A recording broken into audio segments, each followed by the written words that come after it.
los une una denominada comunidad científica, y que mientras ese paradigma se mantiene, ese paradigma significará un periodo de estabilidad y de desarrollo científico.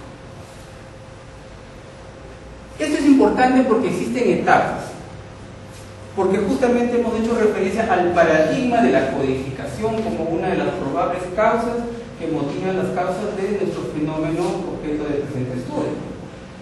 Dice que todo paradigma comienza con una etapa precientífica, una etapa en la cual se da un conjunto de ideas, de orientaciones, de preceptos, pero no hay un marco coherente que permita integrarlo. Acá encontraremos desde el inicio de la historia prácticamente la labor de los filósofos griegos, de los sofistas y de las diversas posiciones desarrolladas por los diversos filósofos a lo largo del tiempo.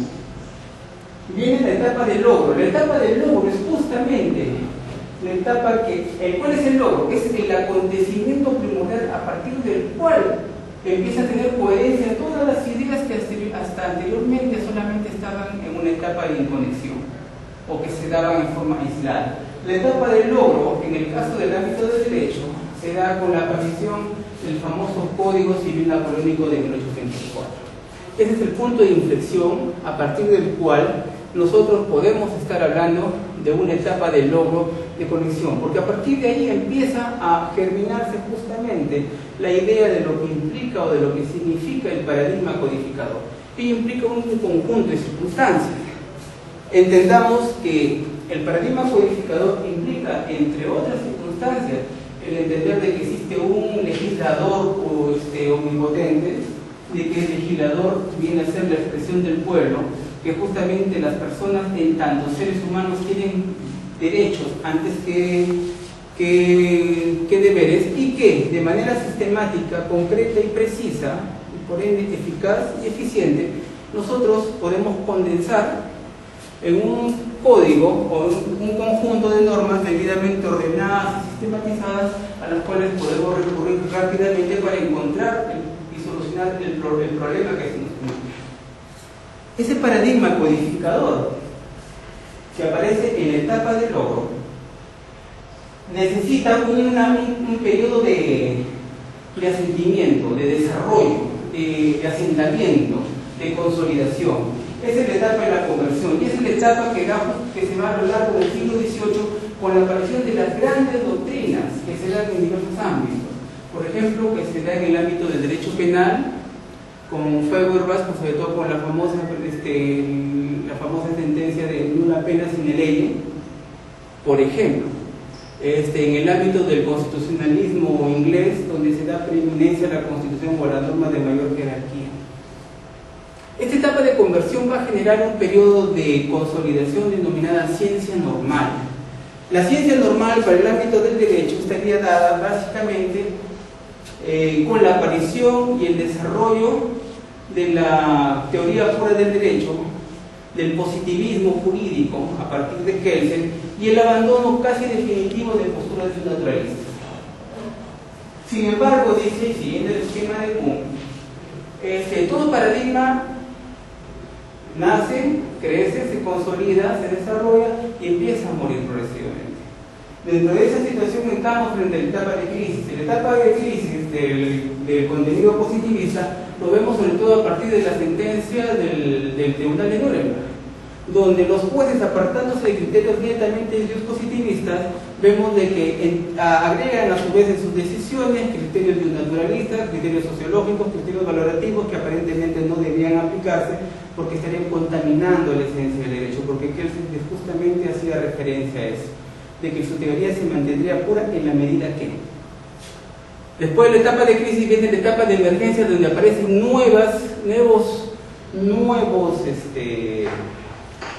paradigmas que compiten entre sí.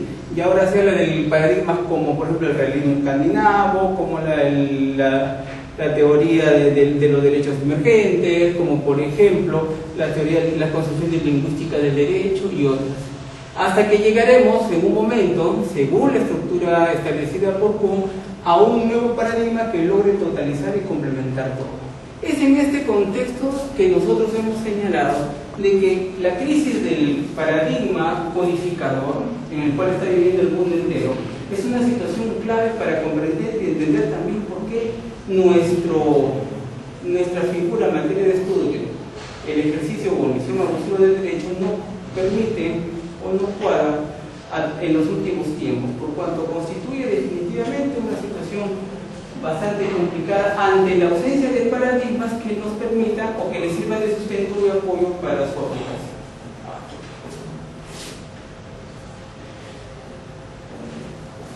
Bueno, creo que esto ya lo estábamos explicando a partir del siglo XVIII. No sé si podría avanzar, señor presidente. ¿Podemos avanzar, por favor? Esas eran las sentencias. Paradójicamente, contrariamente a lo que podamos pensar, el abuso del derecho no está constituido, no está configurado legislativamente en el Código Civil Napoleónico de 1804. Es una creación doctrinaria, es una creación jurisprudencial a partir de dos grandes sentencias, dos conocidas sentencias, la de Colmar en 1855 y la de Lyon en 1858. En la de Colmar se ordenó a un propietario la demolición de una chimenea que construyó innecesariamente delante de la ventana de un vecino con la única intención de quitarle la luz y así molestarle. Claro, dentro de los límites de su propiedad, pero obviamente ese hecho concreto implicaba una situación antisocial y reprochable socialmente. Y según el caso de Lyon, se condenó a pagar una indemnización a un propietario por instalar en su propiedad una bomba de agua que impedía a su vecino el acceso al líquido elemento. Estas dos jurisprudencias se originaron como consecuencia de la necesidad de poner alto a los frecuentes abusos que en el derecho de propiedad se hacían.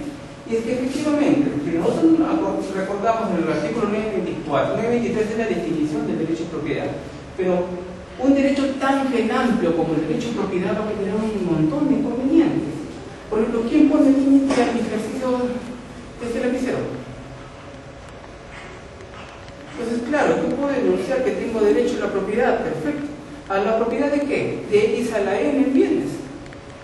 Pero, ¿cómo sería posible que el ordenamiento legal me pueda establecer las limitaciones al ejercicio de cada uno de esos X a la N Ns? Es imposible. Entonces, la determinación del ejercicio o omisión abusiva del derecho estaría en función de cada caso en concreto. Por eso el 24 nos habla que el ejercicio de propiedad se ejerce en armonía con la ley, de acuerdo al interés social, y cualquiera que abuse de su derecho está obligado a indemnizar. Hay unas teorías que niegan la existencia del ejercicio abusivo del derecho, vamos a nombrarlas al paso. Ángel Gustavo Cornejo, un comentarista del Código 36, señalaba de que poner al juez en la calidad de legislador, porque el juez es el que va a calificar como abusivo y por ende ilícito un acto o una omisión de un derecho que no realiza. Es una carta blanca y es una especie de patente de corto peligrosa. La posición de León Nuit se dice que rechaza el principio de abuso del abuso del derecho porque a las finales lo que se han hecho interminables e insolubles. Porque las controversias se han hecho interminables e insolubles porque tienen su origen para determinar el punto donde comienza abuso y cesa el mismo. Planiol dice es una logomatía, o sea, es una especie de, ¿cómo lo podríamos hacer? Una especie de cacofonía entre el hablar de abuso del derecho, porque simple y llanamente cuando yo ejerzo mi derecho estoy dentro del campo lícito, y cuando simplemente estoy excediéndome ya automáticamente caigo en el campo de un ilícito, que por lo tanto no estaría abusando de mi derecho, sino directamente estaría transgrediendo la norma. Estas teorías han quedado en desuso y más bien ya definitivamente ha resultado predominante la posición que señala la plena existencia de la vigencia y el ejercicio abusivo del derecho como doctrina avanzada. Teoría del exceso, que básicamente nos dice de que se trata de excederse en el ejercicio del mismo. Rodríguez Arias responde en su propugnador. Avanza. La teoría crítica dice que comienza uno ejerciendo lícitamente su derecho, pero en un determinado momento, en una determinada circunstancia, ese ejercicio deviene en una situación abusiva, socialmente reprochable y por ende ilícita. La teoría de la responsabilidad civil. Algunos consideran, en aplicación contrario censo del inciso primero del 1971, el inciso primero del 1971 dice, no existe responsabilidad, inciso primero, cuando se ejerce regularmente un derecho, contrario censo. Cuando se ejerce irregularmente un derecho, entonces sí implica responsabilidad.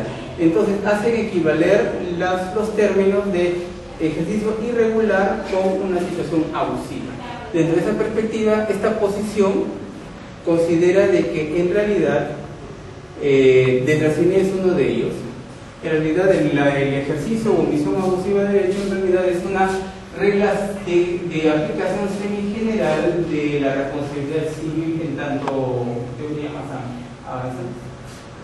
Otros consideran en una segunda posición que no, porque la reprochabilidad del acto abusivo no es legal, sino que la reprochabilidad del acto abusivo es social y por lo tanto no se le puede aplicar la norma de la responsabilidad civil y que en todo caso requiere necesariamente una regulación específica, si bien implica responsabilidad civil, pero con sus propios criterios y sus propias legislaciones. Acá también hay una teoría de electroilícitos y generis, no sé si puedo avanzar. Sí, claro. O sea, puedo saltear, no sé por qué. Bueno, la teoría del acto ilícito implica de que en general, en concreto, el acto abusivo es ilícito, ¿por qué? Porque va a ser declarado judicialmente, a diferencia de los demás ilícitos que son previamente determinados por la norma. Avanza. ¿Cuál es nuestra posición? En principio, debemos entender que es un acto contrario al derecho en su sentido integral. ¿Por qué? Porque si bien es cierto, formalmente el acto abusivo no es contrario a la norma, pero sí es contrario a los valores, hechos y a normas genéricas como justamente aquella que sanciona el abuso del derecho. En segundo lugar, se supone una conducta permitida por la ley, pero rechazada por el juez porque se ha producido una amenaza o se ha ocasionado un perjuicio a un tercero. En tercer lugar, importa reconocer que no puede haber un ordenamiento positivo perfecto, sino que además debe ser complementado con normas metajurídicas. O sea, en buena cuenta, la existencia de doctrinas como la del abuso del derecho no vienen a ser sino un recordatorio que el principio del abuso del derecho como principio, como tal, es un recordatorio que implica la fragilidad del paradigma codificador. Ahora, ¿por qué es un ilícito particular? Porque resulta derivado de una decisión legislativa contenida en el artículo 2 del título preliminar. Porque el acto abusivo implica dos momentos. Un momento fisiológico en donde uno ejerce su derecho conforme a ley, la buena fe y las buenas costumbres, y la fase patológica, este es sacado de Spinoza, y la fase patológica donde se abusa del mismo, deviniendo en dicho conducta en antisocial. Se transgreden deberes genéricos como el de no dañar, el de no abusar de mi derecho. Acá se transgrede el principio genérico de no dañar, de no abusar de mi derecho. O sea, si yo violo el derecho, si yo entro al terreno a la propiedad de una persona, estoy directamente transgrediendo su derecho. Pero yo estoy realizando un acto conocido como ilícito o que va a ser calificado como tal a posteriori, pero violando un deber jurídico genérico. Y ese deber jurídico genérico es el de no dañar. Mientras que el acto ilícito se encuentra tipificado en la ley, el acto abusivo como tal y por ende ilícito debe ser calificado por el juez.